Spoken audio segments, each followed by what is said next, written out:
Hello student, this is the second problem. Again, it is a combination question where we have to find out a tax liability under both normal provisions of tax as well as under the provisions of MAT.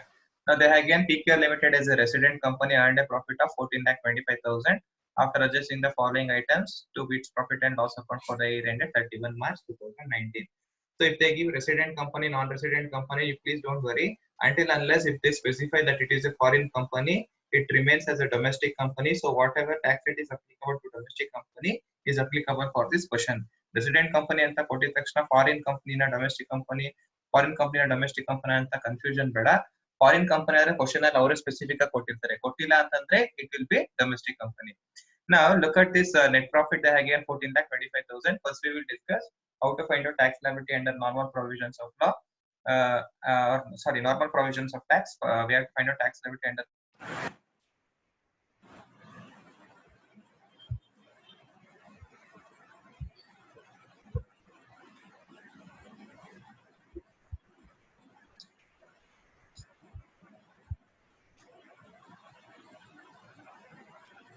Now look at this net profit 14,25,000. This is the starting point for your computation of taxable income from business. Now let us discuss all the items which they have debited and see what are all inadmissible items which has to be supposed to be added to net profit. Proposed dividend. So proposed dividend is an inadmissible item, so you have to add back. Cultivation expenses, again it is not directly related to business, so it is inadmissible, you have to add back. Sales tax paid before due date is an admissible item since it is related to business. Provision for loss of subsidiary company, again it is not directly business expenses, so it is inadmissible, so you have to add back. Then again provision for income tax, anything related to income tax, it is personal expenditure, it becomes inadmissible, so you have to add back. Then provisions and reserves, so again whatever provisions they give, it becomes inadmissible, so this 35,000 also you have to add back. Then again expenses on purchase of equity share is not quite a business expense, so it becomes inadmissible and you have to add back. Then depreciation is 4,40,000, so depreciation debited to P&L account, you have to add back. Then corporate dividend tax is a tax which you pay on distribution of dividends. So since it is not a directly business income, you have to again add back this 75,000 to net profit. Then again they have given certain items which are credited to P&L account. Agricultural income is a non-business income, so you have to deduct this 2,20,000 from net profit. Then again long-term capital gain on sale of equity shares. So LTCG, long-term capital gains, is also non-business income. It is income from capital gain. So it is not business income, so you have to deduct from net profit. Profits from speculation is income from other sources, so that is also an item which you have to deduct from net profit. And income from units of UTI, so this is also your income from other sources, so you have to deduct it from your net profit. So this is the items which you are supposed to add and deduct from net profits in order to find out taxable income from business. Then again, let us look at additional information. They have given depreciation into 2 lakh on account of revaluation of fixed assets. Anyways, this first additional information, we will be only using it for MAT provisions, no need for normal provisions. So for time being, let us not worry about that one. So second point, depreciation allowable as per IT rules is 3,60,000. So depreciation debited, if we are adding, depreciation allowable as per IT rules or under section 32, we have to deduct from net profit. So this 3,60,000 also we should be deducting from net profit. Then again, carry forward business loss and unobserved depreciation they have given, both should be deducted from net profit. Now they have given amount as per books and amount as per income tax. For normal provisions, what we should consider? We should consider the amount as per income tax. So loss of previous years they have given, so 120, 180 and 120 again we have to add, and total of all these 3 years loss we have to deduct, and total of all these 3 years bought forward or unobserved depreciation, again we have to deduct from net profit, and the resultant whatever we get will be our taxable income from business. Now let us see how to compute tax liability under normal provisions. First step is computation of taxable income from business. So start with your net profit as per P&L account 14,25,000. Add all inadmissible items like proposed dividend, cultivation expenses, provision for loss of subsidiary, provision for income tax, provision and reserves, expenses on purchase of equity shares, depreciation debited to P&L account, as well as corporate dividend tax. So you'll get total of 25,20,000. From this again, you have to deduct your admissible items and non-business incomes, as well as carry forward business loss and unobserved depreciation.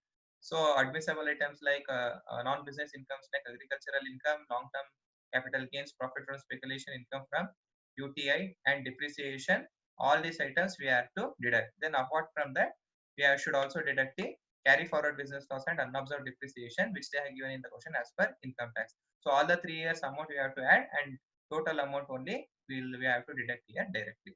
So the end result whatever we get will be 3 lakh. That 3 lakh is your taxable income from business.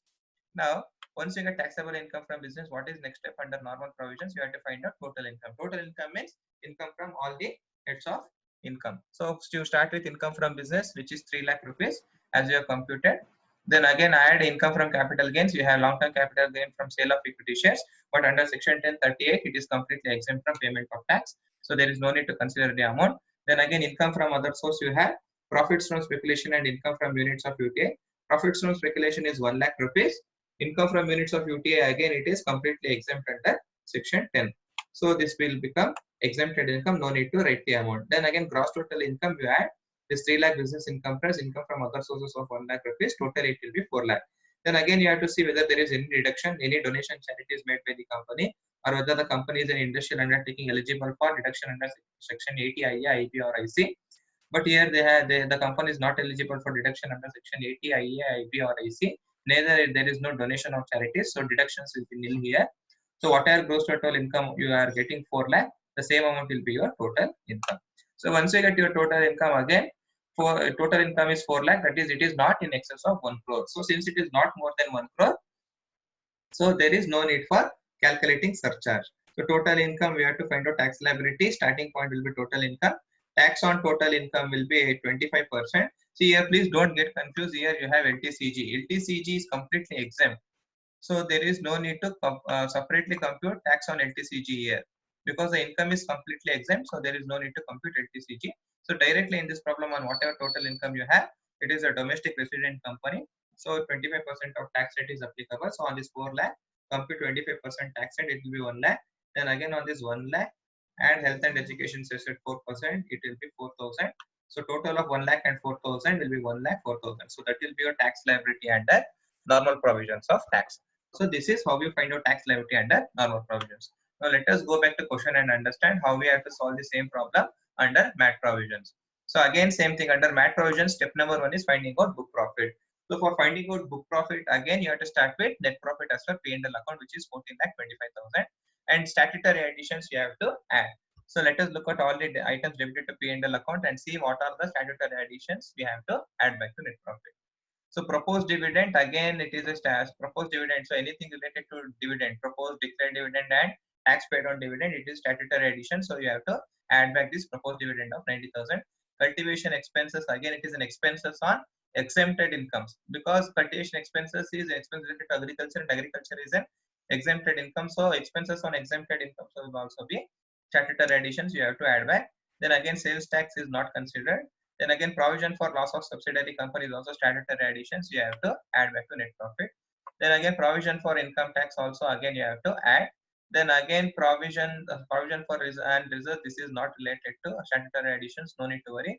Expenses on purchase of equity shares, again it is expenses related to expenses which you have to add back, which is a statutory addition. So this expenses on purchase of equity share you have to add back. Then again this depreciation, again this 4,40,000 you have to add back. Then again corporate dividend tax, there is no need to add. Then again if it was a dividend distribution tax you should add, but since it is a corporate dividend tax there is no need to add. Then again they have given items credited to P&L account. Here they have given agricultural income, long-term capital gain, profits from speculation and income from units of UTI. Agricultural income and income from units of UTI is exempted income. So whenever you have exempted income, it will be exempted incomes will be your statutory deduction. So you have to deduct from net profit. Then these two items there is no need to adjust, because long-term capital gains there is no need to make any adjustment. Then profit from speculation also there is no need to make any adjustment, since you do not fall under any pride or braid as per the format of computing book profit under normal provision. So ignore those second and third point. Then again let us look at additional information. Depreciation includes 2 lakh on account of revaluation of fixed assets. So earlier they had given depreciation is 4,40,000. So this depreciation is depreciation including depreciation on revaluation of assets, which is 4,40,000. So from this 4,40,000 they are saying your 2 lakh is depreciation or revaluation of fixed assets. So from 4,40,000 you have to deduct this 2 lakh.